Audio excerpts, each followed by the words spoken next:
apakah ideologi itu penting? Karena ada faktor X yang lain, yaitu apakah Parcok masih ada? Pak Dasko, bahwa tidak ada lagi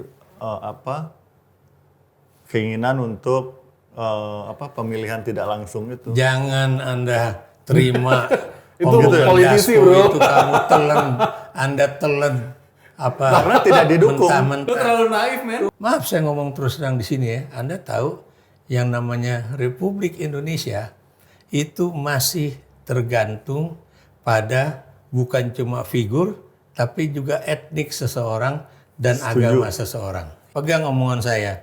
Kalau benar Gibran itu adalah orang yang menjadikan Prabowo jadi presiden, saya nggak yakin Gibran akan dipakai oleh Prabowo untuk menjadikan dia presiden untuk masa jabatan yang kedua.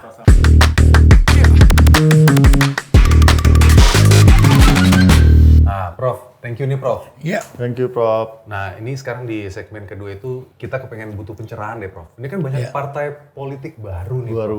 Ya kan muncul nih menjelang 2029 nanti nih. Tapi banyak juga yang bilang kalau ini parpol baru tapi kok kayaknya lama juga nih jalannya nih. Ngandelin figur aja nih. Nah, menurut Prof gimana? jadi gini ya, ini kan sama persis dengan situasi di awal era reformasi. Ya. Anda tahu berapa jumlah partai politik yang 99 itu ya, tahun 99. tahun 99 itu 48 48 ya, Wow. yang didaftarkan oleh KPU yang bisa ikut pemilu ya. Dan pemilu berikutnya ya, 99 itu 2004 ya. Itu kan turun jadi berapa? 24 kalau nggak salah ya. Dan Anda tahu ya, untuk mendirikan partai politik itu kan ada berapa aturan gitu loh. Jadi apa yang terjadi dengan yang tadi Anda katakan banyak mendirikan partai politik baru, ini sama aja kayak dulu euforia reformasi begitu kan. Dan sekarang kan gara-gara dari teman-teman aktivis yang terkait dengan kepemiluan itu mengatakan sebaiknya yang namanya presidential threshold dihapuskan karena kalau itu tetap berlaku ya ini hanya menguntungkan partai-partai besar ya. Jadi partai kecil itu kecil lah kesempatannya untuk bisa mengajukan calon presiden atau wakil presiden. Nah sekarang juga begitu, makanya kemudian berbondong-bondonglah orang kemudian mendirikan partai politik. Tapi Anda juga tahu ya, mendirikan partai politik memangnya gampang. Kan? Tadi saya katakan ya, misalnya ya, saya beri contoh, apakah kemudian jumlah anggotanya itu bisa cukup nggak? Paling nggak untuk mendirikan perwakilan-perwakilan yang ada di dalam undang-undang kepartean ya. Saya beri contoh misalnya 50% di provinsi, 25% di kabupaten dan kota. Dan kemudian siapa kantor di mana, kan ini semuanya akan dicek ini sama KPU. Dan Anda juga tahu kan dulu waktu nggak usah ketika KPU misalnya mengecek apakah partai ini benar-benar punya kantor, nggak taunya kantornya cuma sebuah ruko misalnya. Iya nggak? Itu banyak. Itu banyak. Itu Nah, bahkan partai yang punya uang loh, Dok. Iya, betul ya. Dan kemudian juga apakah kemudian rekeningnya itu ada isinya nggak gitu kan. Dan itu kan perlu diisi gitu loh. Dan kemudian juga apakah kemudian anggotanya cukup banyak atau enggak. Ini everything is depend on how much money do you have ya. Isi tas tadi itu ya. Yeah. And then how much people ya supporting you. Ya, jadi nggak gampang gitu kan. Kalau ngandelin figur aja tuh gimana? Nggak bisa. Nggak bisa. Kenapa nggak bisa ya? Kemudian kalau figur aja kendaraannya apa? Kurang gitu ya. Iya. Saya beri contoh misalnya. Bukan partai baru yang mengandalkan figur. Oh iya, mengandalkan figur aja. Tapi isi tas agak kurang. Nggak cukup. Nggak cukup Nggak ya? cukup. Iya Namanya sama ini lah nih, maaf operasional. nih saya ngomong terus terang ya. Di Davos, Presiden Prabowo Subianto berkoar-koar ngomong bahwa Danantara ini adalah sebuah suatu yang menggerakkan Indonesia ya. Dan sekarang udah punya uang 1 triliun rupiah. $1 triliun kali. $1 triliun. Iya. Kalau $1 triliun sih masuk akal, tapi juga where the money from, apakah kemudian benar-benar jumlahnya itu $1 triliun atau enggak gitu kan? Iya. Dan kenapa begitu ya? Kenapa saya nanya gitu? Karena semuanya itu orang dari luar tuh akan lihat berapa uangnya segitu. Kira-kira berapa proyek yang kalau bisa dilakukan oleh dia, kan begitu. Sama lah tadi kalau misalnya Anda mendirikan partai ya, berapa uang yang dimiliki oleh partai itu ya. Dan kemudian bisa nggak dia kemudian paling nggak menjalankan fungsi sebagai kesekretariatan ya. Itu kan juga mesti ini. Prof, dengan adanya presidensial threshold yang udah digugat kemudian berubah tanpa ini ya, apakah parliamentary thresholdnya sebaiknya nggak 4% lagi, karena menurut saya hanya partai besar aja yang bisa mencalonkan menaruh wakil-wakilnya di DPR gitu loh. Kayaknya udah nggak relevan menurut Prof. Gimana Prof? Iya, sekarang kan nanti ya itu bisa saja ya bahwa orang yang bisa mencalonkan atau partai yang bisa mencalonkan untuk menjadi calon presiden atau wakil presiden itu kan misalnya berapa jumlah kursi dia di DPR dulu ya. Kalau sekarang mungkin udah berkurang atau mungkin 0. Tapi kemudian berapa juga misalnya perolehan suara dia kan gitu ya. Nah, ini juga orang akan melihat apakah kemudian dengan jumlah misalnya perolehan suara dari partai itu seperti itu, apakah kemudian presiden yang akan diajukan ini benar-benar akan bisa mendapatkan pilihan rakyat atau belum, apa enggak, kan gitu ya. Jadi jangankan untuk mencalonkan calon presiden dan wakil presiden, itu kemudian mendirikan partainya aja sanggup atau enggak gitu kan. Karena sekarang orang itu ya masuk partai itu kan banyak yang misalnya ya, kalau dulu mendapatkan kartu tanda anggota. Dan dengan kartu tanda anggota itu kemudian dia berusaha mendapatkan bisnis. Dari mana? Dari partai itu. Saya beri contoh misalnya menyiapkan menyiapkan kaos, menyiapkan bendera, menyiapkan macam-macam lah gitu kan. Nah, kalau memang kemudian nggak bisa, bagaimana kemudian dia bisa menjadikan seseorang menjadi calon presiden dan wakil presiden? Jadi tidak mudah ya. Dan lagi-lagi seorang calon presiden dan wakil presiden mendatang ini harus benar-benar brilian. Dia nggak bisa cuma cuap-cuap aja ya. Saya beri contoh misalnya lah ya. Kalau Anda lihat tuh kan tidak sedikit orang mengatakan bahwa ini yang namanya sekarang menjadi gubernur Jawa Barat ya. Ini kan kayaknya lagi dibesarkan gitu kan supaya bisa menjadi calon presiden dari Gerindra mungkin ya, atau menjadi wakil presiden dari Partai Gerindra dan sebagainya. Tapi kemudian orang kan juga akan melihat ya, apakah kemudian track record dia, perjalanan dia sebagai politisi itu benar-benar mumpuni nggak untuk dia menjadi calon presiden ya. Dan maaf saya ngomong terus terang di sini ya, Anda tahu yang namanya Republik Indonesia itu masih tergantung pada bukan cuma figur, tapi juga etnik seseorang dan agama seseorang, ya. Itu dari dulu seperti itu ya, masih ya.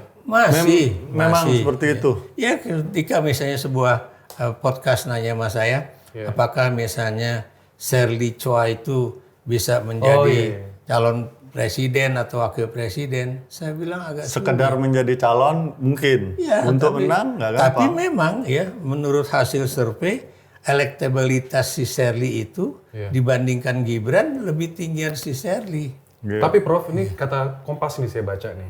Kompas 22 Januari 2026. PSI di podcast Gaspol nih ya, bilang Gibran tuh bisa jadi kompetitor kuat di 2029. Yang bilang begitu Ahmad Ali kalau nggak salah. Siapa? Ahmad Ali. Yang dari Nasdem itu yang kemudian masuk PSI. Analisa Prof gimana?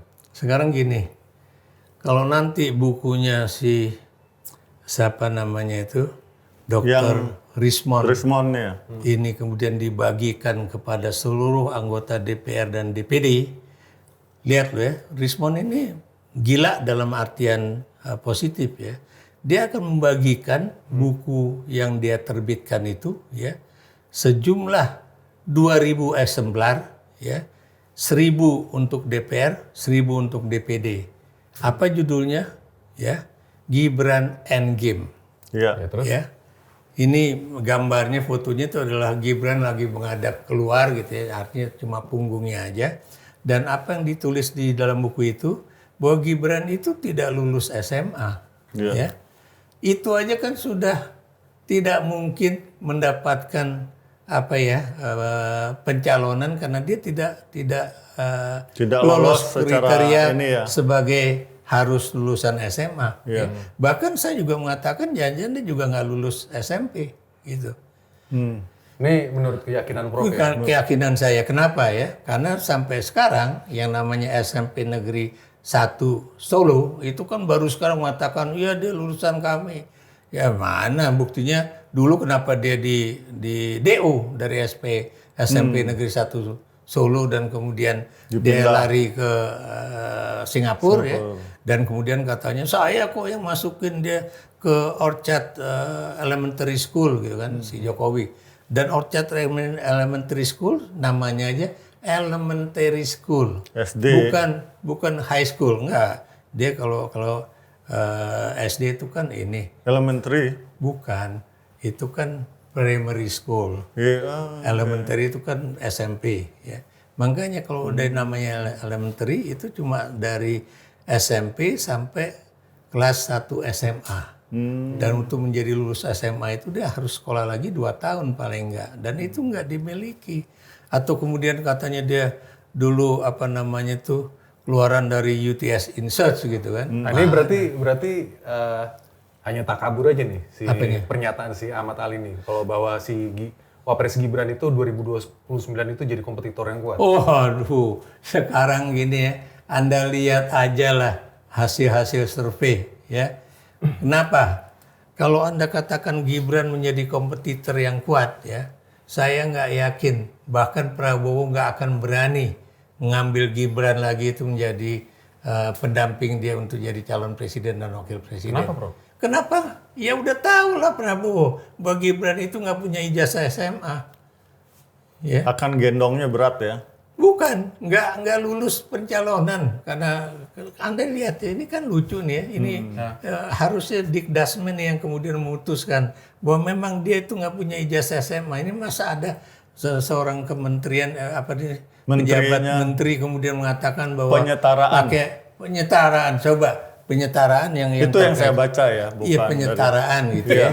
Dan Anda lihat ya, apakah kemudian dia lulus, dia punya ijazah SMA atau tidak. Dia menjadi calon wali kota Solo pada saat itu kenapa nggak pakai ijazah? Yang dia pakai itu adalah surat pernyataan dari Disdakmen gitu ya, bahwa dia itu disetarakan ya, karena dia ikut di UTS Insearch atau gimana ya. Tapi Anda lihat UTS Insearch itu untuk apa? Kursus bahasa Itu kan Inggris. cuma kursus bahasa Inggris untuk ambil IELTS ya, supaya nilainya itu kalau dia bisa dapat 6,5 atau 7, bisa kuliah di University of Technology atau Masuk di Sydney uni lah, itu. untuk masuk uni lah Iya, persyaratan itu. Oke, Prof, ini sekarang kita balik lagi ke topik nih. Nah, PSI itu melakukan seperti itu apa karena memang dia itu sebetulnya butuh simbol juga itu? Karena kan seperti kayak partai baru ini yang saya bingung nih, Prof. Kalau nggak salah Partai Gema Bangsa ya. Iya. Itu iya. partai yang itu belum- baru juga declare tuh. Benar. Nah, dia udah punya strategi bahwa akan mendukung Pak Prabowo 2 periode. Nah, ini strategi cerdas atau pengen nyantol ke figur yang udah Iya, jadi dia aja? cuma ingin nyantol aja dan kemudian siapa tahu dia dapat ini rezeki dari situ. Rezeki apa ya pastilah. Kalaupun saya juga nggak yakin apakah partai ini nanti lolos di dalam peraturan ya, itu yang tadi saya bilang. Dia bisa nggak mendapatkan 50% provinsi ya. Kemudian 25% kabupaten, 25% kota ya. Karena itu kan harus ada orang yang ngurusin, harus ada duit ya yang ada di dalam kas dia ya. Dan kemudian juga segalanya itu harus terpenuhi seperti yang ada di dalam undang-undang kepartian yang sampai detik ini belum berubah. Itu alumni Perindo, Bro. Iya, Ahmad Rafiq ya, nggak salah Iya, ya? Rafiq Sekjen ya kan? sama- Sekarang jadi ketum ya? Sama Sofyan. Ya itulah ya. Nah, makanya itu salah satu strateginya si partai Gema Bangsa atau sebetulnya nih salah juga nih masuk kayak begini gitu loh. Ya, kalau buat saya coba deh buktikan dulu partai-partai baru itu akhirnya sah diterima oleh Kementerian Hukum ya, bahwa dia benar-benar sudah tercatat sebagai partai ya, dan sudah dilakukan verifikasi ya bahwa benar misalnya ada pengurus di semua daerah yang disebutkan tadi ya, dan kemudian ada uang, dan kemudian ada berapa kemudian yang bisa digunakan untuk kampanye dan sebagainya dan sebagainya. Nggak gampang, nyari pendukung juga nggak gampang. Iya. Jadi ini Prof melihat ini lebih ke syahwat dari pendiri atau pemilik partai dengan sebenarnya udah tahu nih kebutuhan basic untuk menjadi partai maju itu ini. Gitu. Jadi iya, kalau buat saya ya macam-macam ya. Maksud saya kalau memang dia kemudian benar-benar mampu, tadi saya katakan ya, mendapatkan logistik, kemudian menyusun kesekretariatan, ya. Kemudian ada punya uang di situ, ada penyumbang di situ, ya, dan kemudian tercatat sebagai partai, nah barulah kemudian bisa lihat. Dan saya yakin juga ya, kalau memang dia tadi Anda katakan lewat Perindo, ya kita juga lihat apakah ini si Raufik itu benar-benar keluar dari Perindo atau kemudian dipakai sama Haritanu ya untuk kemudian menjadi pendamping dari Perindo. Dan kita juga sampai sekarang kan nunggu aja apakah kemudian partai-partai non-parlemen ini akhirnya benar-benar berapa persen yang mendukung pemilihan misalnya kepala daerah melalui DPR ya, ataukah yang melalui pemilihan langsung oleh rakyat ya. Karena tapi sepertinya sudah terjawab dari keterangannya Pak Dasko minggu lalu kalau nggak salah, bahwa tidak ada lagi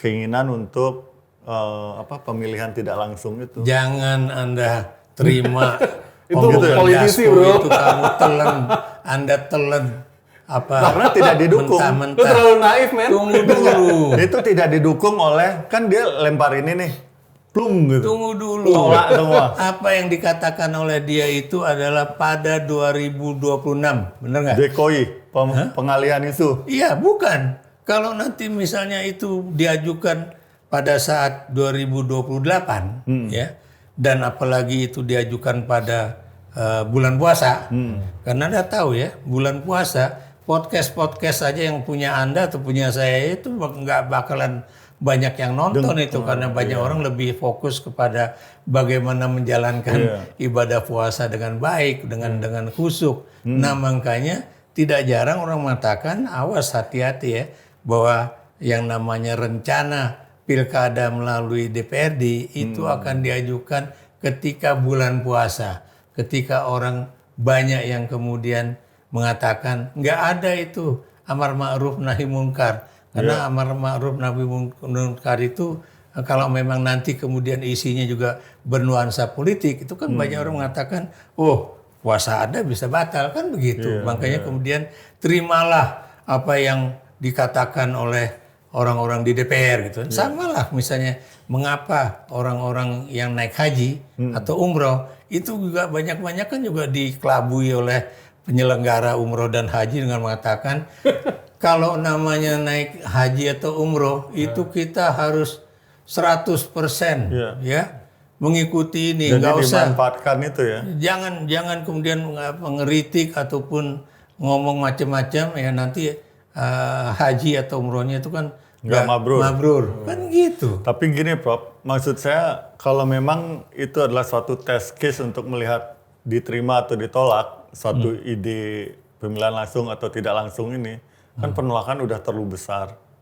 Apakah itu tidak men-trigger kejadian 98 lagi yang artinya itu kan yang saya omongin juga di dalam apa namanya itu podcast saya bilang itu kalau misalnya DPR berani kemudian melakukan saya beri contoh misalnya ini kayak kemarin ini kan Anda tahu Jepang contoh bubarin DPR. Oh iya atau Enggak, ini saya ngomong soal kemarin kan makan bergizi gratis itu kan Oke. melakukan suatu kebijakan khusus bahwa mereka yang bekerja di situ ya kalau dia jabatannya ketua atau apa akuntan atau ahli gizi langsung bisa diangkat jadi PPPK. Saya bilang ini sama dengan Perdana Menteri Khalida Zia ya di Bangladesh membuat satu kebijakan bahwa hanya anak-anak veteran yang bisa langsung diterima menjadi pegawai negeri sipil. Anda tahu langsung Khalida Zia didemonstrasi bahkan kemudian terpental dari negaranya ya dan kemudian Anda tahu kan makanya saya bilang mau di Bangladesh kan atau mau milih dinepalkan atau mau dipilih apa ya semuanya kan masih terbuka ya. Tapi kalau memang teman-teman di DPR itu merasa kupingnya budak dan kemudian lebih percaya pada dirinya sendiri bukan mustahil. Jangan Anda pikir itu politisi itu akan memegang apa yang diomongkan karena dia mengatakan kan pada tahun ini tidak ada anggota jadi untuk pada tahun ini. Iya. Tapi bukannya DPR itu kan Dewan Perwakilan Rakyat, Prof. Harusnya dengerin rakyat, no? Oh iya, logikanya begitu, ya. Karena biar bagaimanapun mereka itu dipilih oleh rakyat, ya. Dan kemudian itu dia harusnya menjadi wakil rakyat. Emang kalau sekarang? Menurut pandangan Prof? Oh, dia cuma wakilnya partai dan kemudian seapa maunya dari pimpinan ataupun siapa yang punya partai itu. Iya, iya. Prof, saya nih punya keresahan tentang mumpung ngomongin MBG nih, keluar dikit dari partaian ya. Prof melihatnya gimana sih dari segi pelaksanaan, keberhasilan yang diklaim pemerintah 99,99 ya. Dengan efek-efeknya kan udah mulai kelihatan sekarang. Menurut Prof gimana? Saya mau ngasih satu ini nanti apa namanya efek sampingnya udah mulai kelihatan. Makanya, menurut keyakinan Prof nih. Nah, gimana? Menurut keyakinan saya, tidak sedikit orang kemudian menulis dan kemudian bicara, ya. Karena MBG itu kan cuma leher ke bawah, yang akan berakhir ke tempat pembuangan. Sementara leher ke atas, ini yang kemudian mencerahkan, mendidik, dan membuat anak-anak itu pintar.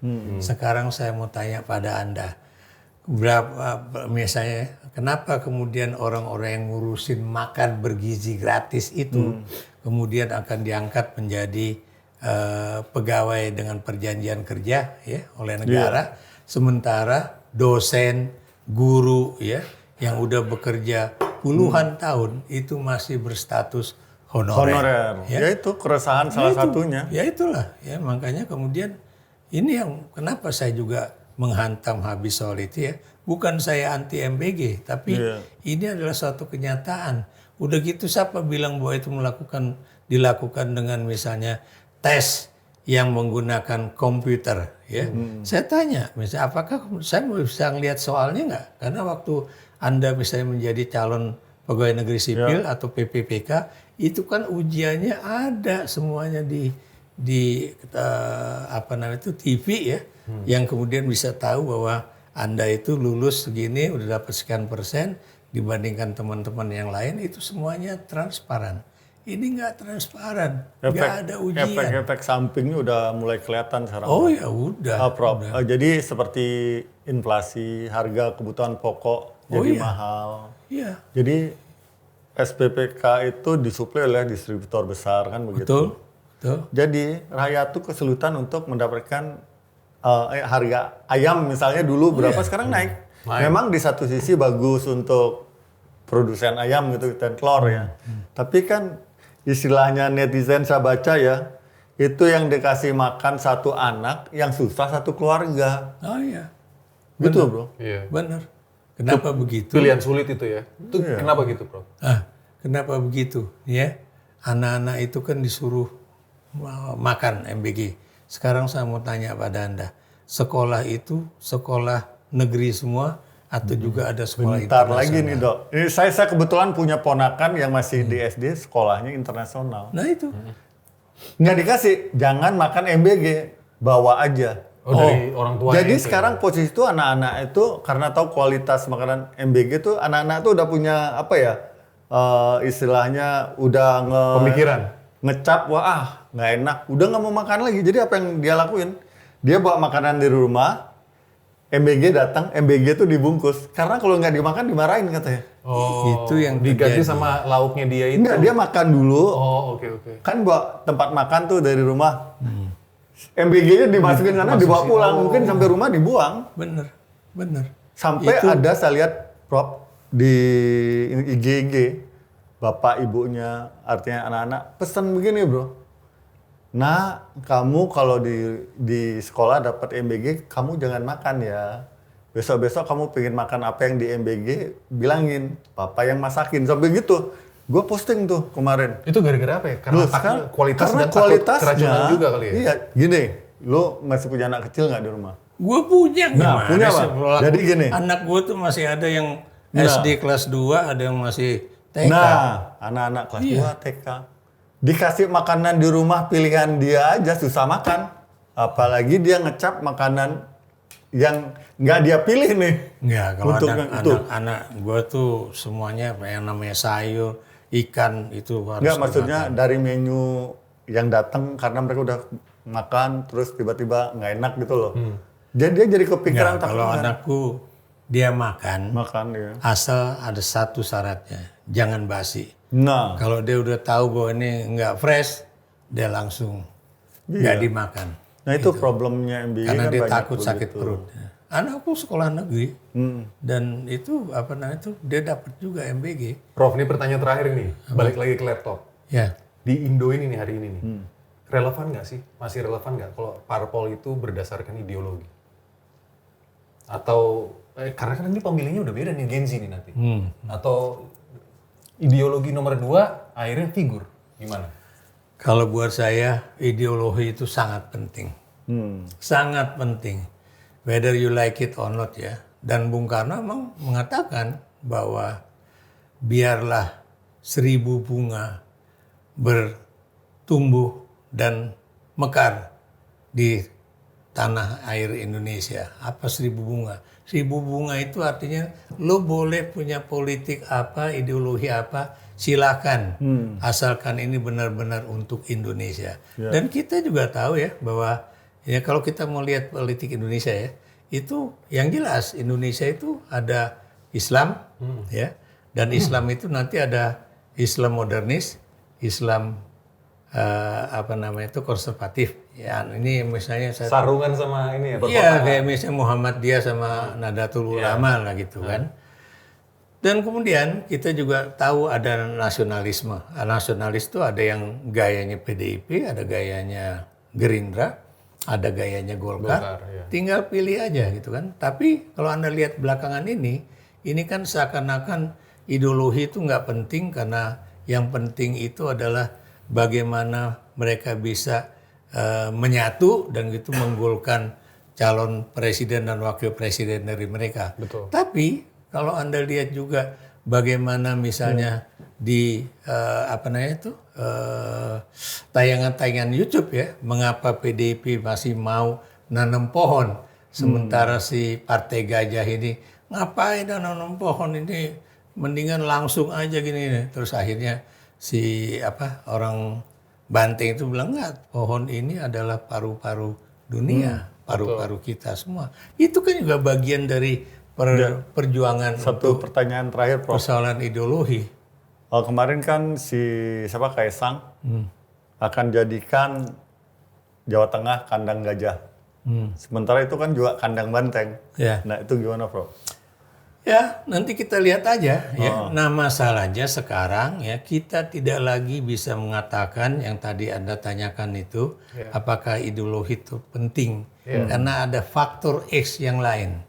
Yaitu apakah parcok masih ada, parpol masih ada, dan kemudian juga misalnya kepala-kepala desa itu juga masih ditakut-takuti mengenai bagaimana pertanggungjawaban keuangan Anda. Ya, kalau itu masih dipakai oleh Prabowo pada pemilu 2029 yang akan datang, udah pasti dia dan gengnya itu akan bisa memenangi pemilu Iya. 2029 yang akan datang. Tapi pegang omongan saya, kalau benar Gibran itu adalah orang yang menjadikan Prabowo jadi presiden, saya nggak yakin Gibran akan dipakai oleh Prabowo untuk menjadikan dia presiden untuk masa jabatan yang Sebagai kedua. pasangan yang kedua. Ya. Karena Gibran itu buat dia bukan kartu hidup, tapi Iya, kartu mati.